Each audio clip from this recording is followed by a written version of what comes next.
Welcome to Simpler Bible, a daily journey to biblical understanding.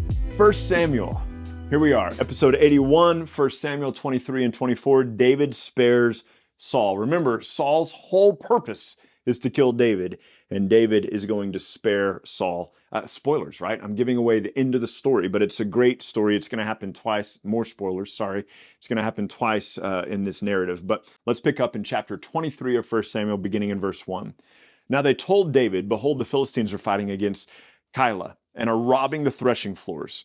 Therefore David inquired of the Lord, and he does this frequently. David inquired of the Lord, shall I go and attack the Philistines? And the Lord said to David, go and attack the Philistines, save Keilah. But David's men said to him, behold, we're afraid here in Judah. How much more then if we go to Keilah against the armies of the Philistines? So David's men are afraid in Judah because they're being hunted by Saul and his army. David inquired of the Lord again. And the Lord answered him again, arise and go to Keilah, for I will give the Philistines into your hand. David and his men went down to Keilah. They fought with the Philistines and brought away all their livestock and struck them with a great blow. So David saved the inhabitants of Keilah. Now you would think that these people would be appreciative of that. However, they are not. When Abiathar, the son of Abimelech, had fled to David to Keilah, he had come down with an ephod in his hand. So he has the ephod, which contained the Urim and the Thummim, which we don't know exactly what those do. Remember that? But he fled King Saul and he came to David. And so he has this to seek the Lord. Now it was told Saul that David had come to Keilah, and Saul said, God has given them into my hands, for he has shut himself in by entering a town that has gates and bars. And Saul summoned all the people to go to war, to go down to Keilah to besiege David and his men. David knew that Saul was plotting harm against him, and he said to Abiathar the priest, bring the ephod here. And then David said, O Lord, the God of Israel, your servant has surely heard that Saul seeks to come to Keilah to destroy the city on my account. Will the men of Keilah surrender me into his hand? Will Saul come down as your servant has heard, O Lord, the God of Israel? Please let your servant know. And the Lord said, he will come down. And David said, will the men of Keilah surrender me and my men into the hand of Saul? And the Lord said, yes, they will surrender you. And David and his men, who were about 600, arose and departed from Keilah, and they went wherever they could go. When Saul was told that David had escaped Keilah, he gave up the expedition. And David remained in the stronghold in the wilderness, in the hill country of the wilderness of Ziph. The Ziphites are going to be a thorn in David's side pretty soon. And Saul sought him every day, but God did not give him into his hand. So Saul is hunting David every day. David saw that Saul had come to seek out his life, and David was in the wilderness of Ziph at Horesh, and Jonathan, Saul's son, I told you about this a couple of days ago, Jonathan, Saul's son, rose and went to David at Horesh and strengthened his hand in God. So I want you to check this out, that Saul and his army are hunting David and his 600 men, and Jonathan's with Saul. Jonathan, it says that Saul is seeking David every day, but God does not give David into Saul's hand. Jonathan knows right where David is and comes and meets with David.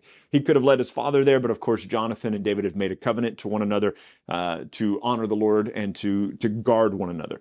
So Jonathan Saul comes to David, and listen to what he says in verse 17. Do not fear, for the hand of Saul my father shall not find you. You shall be king over Israel, and I will be next to you. Saul my father also knows this. And the two of them made a covenant before the Lord. David remained at Horesh, and Jonathan went home. Then the Ziphites went up to Saul at Gibeah. Saul is back home, saying, is not David hiding among us in the strongholds of Horesh, the hill country of Hachilah, which is south of Jeshimon? Now come down, O king, according to all your heart's desire to come down, and on our part we will surrender him into the king's hand. So as I told you, the Ziphites are going to be against David, and they're going to surrender him into the hand of Saul. Saul said, may you be blessed by the Lord, for you have had compassion on me. Yet go make sure that you know exactly where he is, see where his foot is, and who has seen him there. For it is told to me that he is very cunning. See therefore and take note of all the lurking places where he hides, and come back to me with sure information, and then I will go with you, and if he is in the land, I will search him out among all the thousands of Judah. And they arose, and they went to Ziph ahead of Saul. Now David and his men were in the wilderness of Maon, in the Arabah south of Jeshimon, and Saul and his men went to seek David, and David was told, and he went down to the rock and lived in the wilderness of Maon. And when Saul heard that, he pursued David in the wilderness. Saul went on one side of the mountain, and David and his men were on the other side of the mountain. And David was hurrying to get away from Saul, and Saul and his men were closing in on David and his men to capture them. So Saul and his army are on one side, David and his smaller army on the other side, and they're working their way around this mountain. And this makes me think of Peter Pan. And if it doesn't make you think of Peter Pan, probably you haven't read it recently. But when you, the reader, are first brought into Neverland, not that this matters at all, but it's just in my head, so now it's in yours. When you're first brought into Neverland as the reader, you see the Lost Boys going around the edge of the island, and behind the Lost Boys come all the pirates looking for them, and behind the pirates come Tick-Tock Croc looking for the pirates, and they're all pursuing each other around the island and never catching up to each other, and that's kind of what's happening here with Saul and David, although Peter Pan is fiction and this is not. So verse 27 says, a messenger came to Saul and said, hurry and come down, for the Philistines have made a raid against the land. So Saul returned from pursuing after David and went against the Philistines. Therefore, that place was called the Rock of Escape, right? So Saul's marching around the mountain to get David, and then Saul has to go and fight the Philistines. Now, David wrote the 54th Psalm at this point as he's hiding out in this wilderness. And it says this, O God, save me by your name and vindicate me by your might. O God, hear my prayer and give ear to the words of my mouth. For strangers have risen against me. Ruthless men seek my life. They do not set God before themselves. So who are the strangers? Who are the ruthless men? Probably the Ziphites. These are the people who've just decided to hand David over. Behold, God is my helper. The Lord is the upholder of my life. He will return the evil to my enemies. In your faithfulness, put an end to them. With a freewill offering, I sacrifice to you. I will give thanks to your name, O Lord, for it is good. For he has delivered me from every trouble, and my eye has looked in triumph on my enemies. So this is when David makes his escape from Saul in this place. Now, after Saul is done chasing the Philistines, he comes back to his pursuit of David. And now we're in 1 Samuel 24. When Saul returned from following the Philistines, he was told, behold, David is in the wilderness at En-Gedi. And Saul took 3,000 chosen men out of all of Israel, and they went to seek David and his men in front of the wild goats rock. And I wish things were still named like that. That would be fun. Like, oh yeah, down there by the wild goats rock. Yeah. Like, let's do that. Let's all agree that we're going to start naming things. Go out to your property, pick it, and just name it something, because I think that's more interesting. So anyway, verse 3. Saul came to the sheepfold by the way where there was a cave, and Saul went in to relieve himself. Now David and his men were sitting in the inmost parts of the cave. So here's the situation. Saul has his 3,000 men. David and his men have gone into this cave to hide. David and his 600 men, they're in the very back of the cave. Saul, the king, doesn't want to relieve himself in front of everybody, so he ducks into the cave. He's like, excuse me, everybody. And it's funny because it says Saul went to relieve himself. Some translations, and maybe your footnote will say this, is it says that Saul covered his feet. So the idea is he's squatting and he's taking care of business, right? He's covering his feet with his clothes. He's going to be there for a while. This isn't, a quick visit. And so listen to what happens here. Verse 4, the men of David said to him, here is the day of which the Lord has said, behold, I will give your enemy into your hand. You shall do to him as shall seem good to you. So they're like, look, here's the king. He's right here in the cave. All 600 of us are in here. Now's your chance. Kill him. And David arose and stealthily cut off a corner of Saul's robe. We skip over this verse way too quickly. I need you to think about what's happening here. Saul is doing his business. He's squatting down. He's got his feet covered. And David creeps up behind him, comes up and cuts off a piece of Saul's robe. Do you know how close you have to be? I want you to think about this when you go to the bathroom next time, about how close David was, right? Like, this is close. Granted, it's in a cave. It's probably dark. Anyway, it's just a crazy scene. David goes up, cuts off a corner of his robe, and then look at how guilty David feels over that motion, that one thing. Verse 5, afterward, David's heart struck him because he had cut off Saul's robe. And he said to his men, the Lord forbid that I should do this thing to my Lord, to the Lord's anointed, to put out my hand against him, seeing that he is the Lord's anointed. Now listen, Saul was anointed king by Samuel. Saul was anointed king by God, declared king by God. And David says, I will not put my hand against the Lord's anointed. And David is struck in his heart for even cutting a piece of the robe off. He feels guilty about that. Like, I shouldn't have done that. He goes, that wasn't the right thing to do. So David persuaded his men with these words and did not permit them to attack Saul.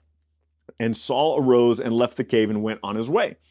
Afterward, David arose and went out of the cave and called after Saul, "My lord the king." When Saul looked behind him, David bowed with his face to the earth and paid homage. And David said to Saul, "Why are you listening to the words of men who say, 'Behold, David seeks your harm'? Behold, this day your eyes have seen how the Lord gave you today in my hand in the cave. And some told me to kill you, but I spared you, saying, 'I will not put my hand against the Lord, my lord the king, for he is the Lord's anointed.' See, my father, see the corner of your robe in my hand, for by the fact that I cut off the corner of your robe and did not kill you, you may know and see that there is no wrong or treason in my hand. I have not sinned against you, though you hunt my life to take it." So he holds up this piece of fabric and goes, "Look, I cut off a piece of your robe." And, Saul looks and is like, "Okay, man, I get it." And then David says, "May the Lord judge between you and me, and may the Lord avenge me against you, but my hand will not be against you." So I need you to hear this too.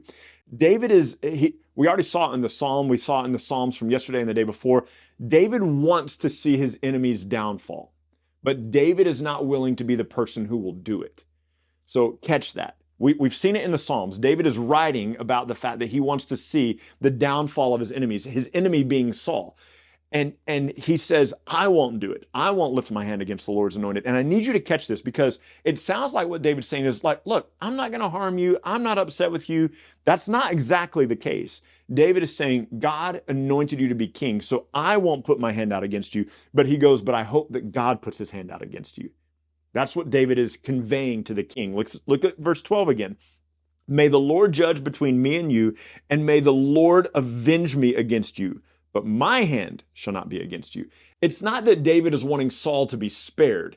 It's that David refused to do anything to Saul because he recognizes that God anointed Saul as king. He's like, "I'll let God deal with you."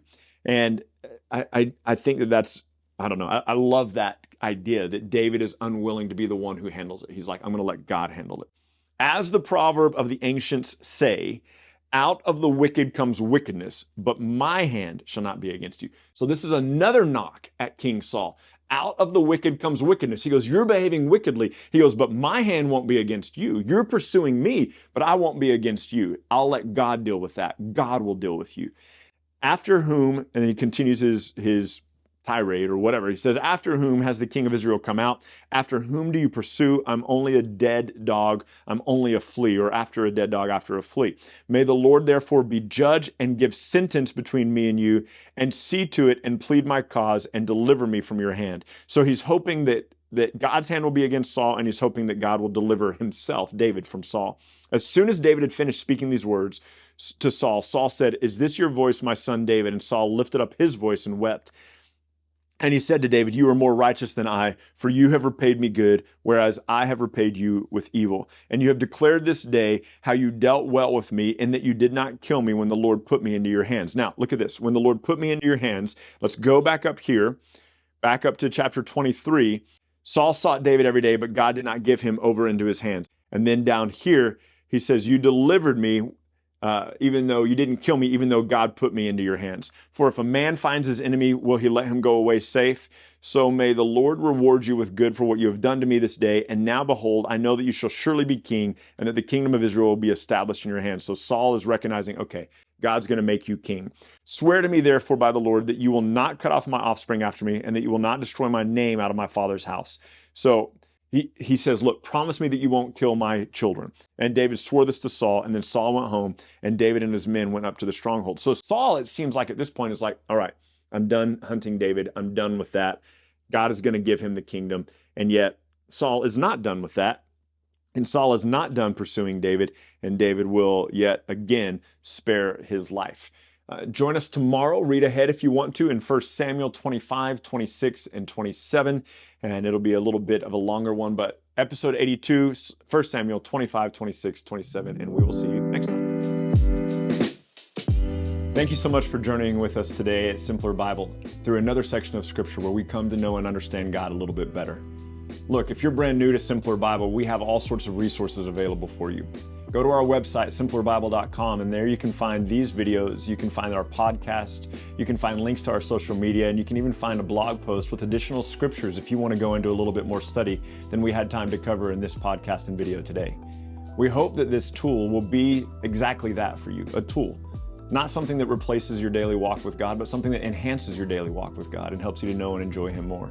Thank you so much for being part of this, and we'll see you again tomorrow.